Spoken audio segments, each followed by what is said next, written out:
दर्शकबिन नमस्कार। आज पनि हामी देश तथा विदेशका निकै महत्वपूर्ण खबरहरू लिएर आएका छौं। दर्शक महानुभावहरू, हामीलाई कहाँदेखि हेर्दै हुनुहुन्छ? नेपालबाट भए जिल्ला र ठाउँको नाम लेख्नुहोला र यदि विदेशमा हुनुहुन्छ भने आफू रहेको देशको नाम पनि लेख्न नभुल्नुहोला। र हाम्रो यस च्यानललाई अहिलेसम्म पनि सब्स्क्राइब गर्नु भएको छैन भने सब्स्क्राइब गर्नुहोला र यस भिडियोलाई अन्तिमसम्म हेरी सक्दो साथ दिनुहोला। आउनुहोस् दर्शकबिन, मुख्य समाचार सुरु गरौं आजको पहिलो प्रसंगबाट। पोर्चुगल र स्पेनमा गर्मीका कारण 300 जना भन्दा धेरैको ज्यान गएको छ। गर्मीका कारण कयौं मानिस समस्यामा परेको र जनजीवन अस्तव्यस्त बनाएको बीबीसीले जनाएको छ। पोर्चुगलमा आगो निभाउने क्रममा जहाज दुर्घटना हुँदा पाइलटको ज्यान गएको छ। युरोपका 3वटा देशका जंगलमा भीषण आगलागी पनि भइरहेको छ। स्पेन, पोर्चुगल र दक्षिण पश्चिमी फ्रान्सको जंगलमा भीषण आगलागी भइरहेको र यसले समग्र युरोपमा तातो हावा फाल्न सुरु गरेको खबरमा उल्लेख छ। बढ्दो गर्मीका कारण अग्नि नियन्त्रकलाई आगो नियन्त्रणमा लिन निकै हम्मे परेको छ। आगोले फ्रान्सको गिरोन्डे क्षेत्र सखा पारेको छ। 11,000 भन्दा धेरै मानिसलाई सुरक्षित ठाउँमा सारिएको छ। स्पेनको कोस्टा डेल सोल क्षेत्रको पहाडबाट 3,300 मानिस सुरक्षित ठाउँमा भाग्न सफल भएका छन्। गएको मंगलबार यता पोर्चुगलको तापक्रम 47 डिग्री र स्पेनमा 40 डिग्री सेल्सियस भन्दा धेरै तापक्रम मापन गरिएको खबरमा उल्लेख छ। पोर्चुगलमा मात्रै 30,000 हेक्टर जंगल आगोले नष्ट गरेको छ। यो सन् 2017 मा 100 जनाको ज्यान जाने गरी फैलिएको डढेलो पछिको निकै ठूलो भएको बीबीसीले जनाएको छ। युरोपका अरू देश पनि गर्मी र तातो हावाले प्रभावित भएका छन्। इटलीका केही उपत्यकालाई सरकारले सुखग्रस्त क्षेत्र घोषणा गर्दै आपतकाल घोषणा गरेको छ। फ्रान्सको तापक्रम पनि 40 डिग्री सेल्सियस भन्दा माथि पुगेको छ। आउँदो हप्ता तापक्रम थप बढ्ने चेतावनी जारी भएको छ। मापन प्रेरित जलवायु परिवर्तनको ठूलो असर युरोपले भोगिरहेको छ। मेक्सिकोमा हेलिकप्टर दुर्घटना हुँदा 14 जना सैनिकको ज्यान गएको छ। यो दुर्घटनामा 1 जना बाँच्न सफल भएका छन्। उत्तरी मेक्सिकोमा लागू औषध तस्करमा संलग्न पक्राउ गर्न खटिएको सैनिक हेलिकप्टर दुर्घटना हुँदा उनीहरूको ज्यान गएको मेक्सिकोको नौसेनाले जनाएको समाचार संस्थाले उल्लेख गरेको छ। नौसेनाको स्वामित्वमा रहेको ब्ल्याक हक हेलिकप्टरले उत्तरी राज्य सिनालोआमा एक दिन अघि पक्राउ परेका गुआडालाजारा कार्टेलका संस्थापक राफेल कारो किविन्टेरो बोकेको अर्को विमानको सुरक्षा गरिरहेको थियो। अमेरिकाले आफ्नो अधिकारी एन्ड्रिक क्याम्ब्रेना सालाजारको हत्या गरेकाले राफेललाई सुपुर्दगी गर्नुपर्ने माग गर्दै आएको छ। यो विषयलाई लिएर मेक्सिको र अमेरिका बीचको सम्बन्ध केही समय तनावपूर्ण भएको थियो। कोरोना भाइरसको संक्रमण फेरि बढ्न थालेकाले स्वास्थ्य मापदण्ड पालनामा खेलाची नगर्न विज्ञहरूले आग्रह गरेका छन्।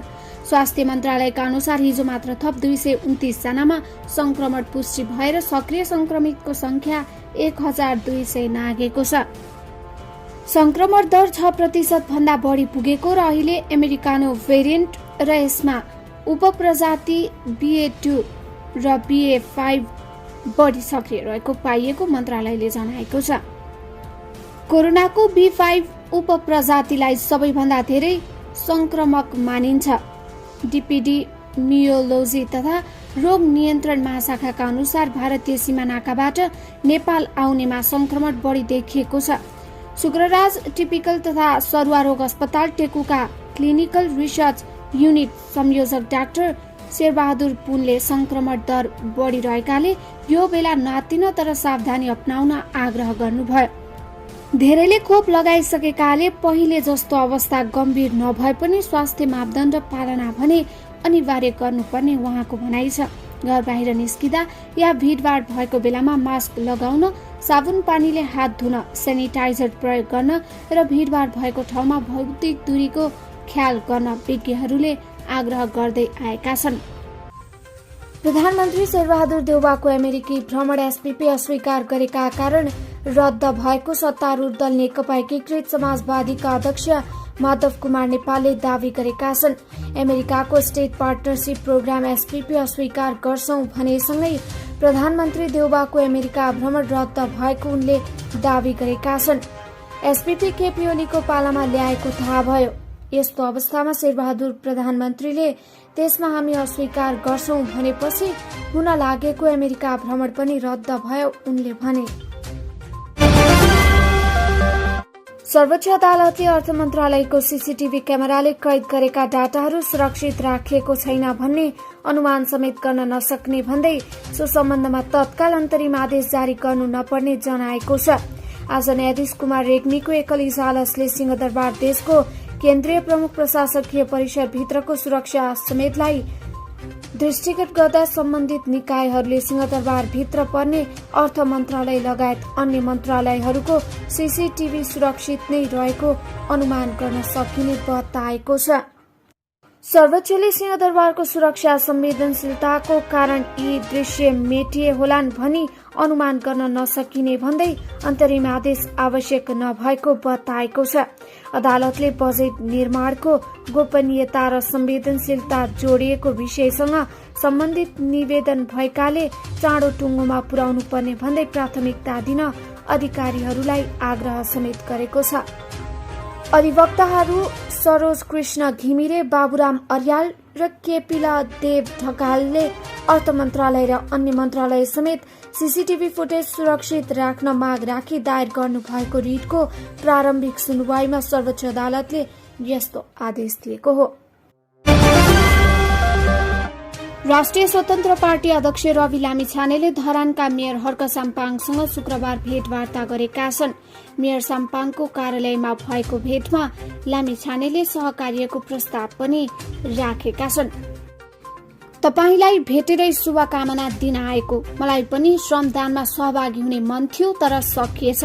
लामिछानेलाई उद्धृत गर्दै दीपक बोहराले फेसबुकमा लेखेका छन्, जनताको एकदम अपेक्षा छ तपाईसित, राम्रो गर्नुहोला, सहकार्य जारी रहनेछ। साम्पाङ स्वतन्त्र रूपमा धरानको मेयरमा निर्वाचित भएका हुन्। लामिछानेले पनि केही समय अघि मात्रै पार्टी दर्ता गराएका हुन्। भान्सामा दैनिक रूपमा प्रयोग हुने काउली, गोलभेडा र रायोको सागमा सबैभन्दा धेरै विषादी प्रयोग भएको भेटिएको छ।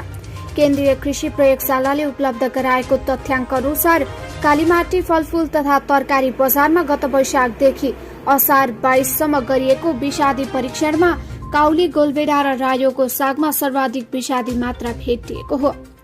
उक्त अवधिमा कालीमाटीमा कुल 2810 नमूनाको प्रयोगशाला परीक्षण गरिएको थियो। त्यसमध्ये 46 नमूनामा मापदण्ड भन्दा बढी विषादी भेटिएको हो। ती नमूनामा अर्गानोफोस्फेटको इन्हिबिसन पर्सेन्टेज रुकावट प्रतिशत 45 भन्दा बढी पाइएको छ।